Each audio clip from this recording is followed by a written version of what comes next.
I think ADA is going to become a bigger issue for self-storage facilities. And I think some of the facilities now are already becoming aware of that and looking to replace doors.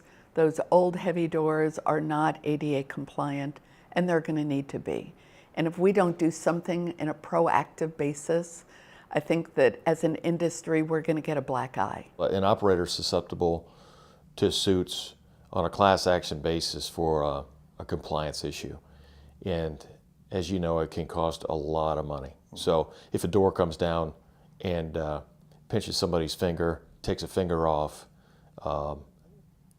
hits them and knocks them down if it's an elderly person or somebody in a wheelchair and creates bodily injury, then you're looking at substantial dollars if a suit is brought. Typically, lawsuits as a result of ADA, the non-compliance element, are not covered under your insurance policy. So that's, to me, is an exposure that the operator should be quite aware of.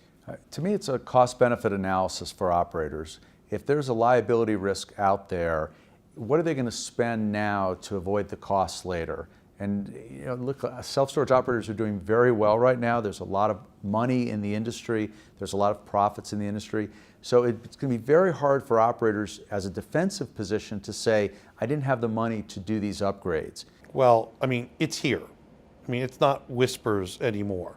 I've written in the ISS magazine and on my website about it, because there's a big problem, which is that the people who are filing the lawsuits aren't disabled at all. They're just advocacy groups, right?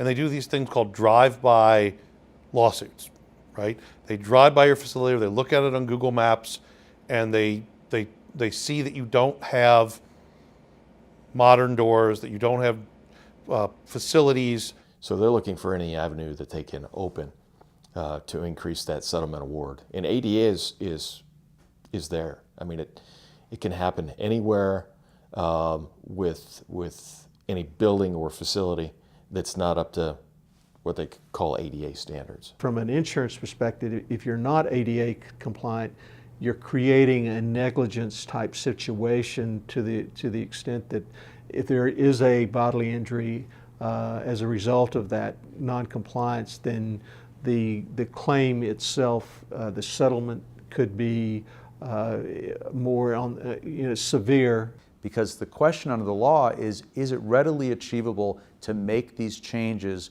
for accessibility and for safety to the property? And if an operator says, I didn't have the funds to do it, it wasn't readily achievable, unfortunately, I think that's a weak defense right now. If you think that you don't ever have to comply, you can have doors that are virtually impossible to open for a regular person, let alone someone in a wheelchair. You can just wait at the front gate for the summons. It's coming. And attorneys will bring suit, not just for the bodily injury, but also for the ADA compliance, because there's money in it for the attorneys. Again, I know that the facilities are all fully occupied, and with occupancy high, you think, well, why should I spend money on my facility? Well, now's the perfect time to spend money on the facility, to avoid lawsuits, to avoid people injuring themselves. It's the last thing that our storage owners want to do is hurt some disabled person. I think they know that the obligation is out there under the law to make their properties accessible. I think they understand that the obligation is under the law to make their properties safe. So I think they need to take the steps needed with the money that they've earned from their properties to reinvest back into their properties to make them safe and to make them accessible.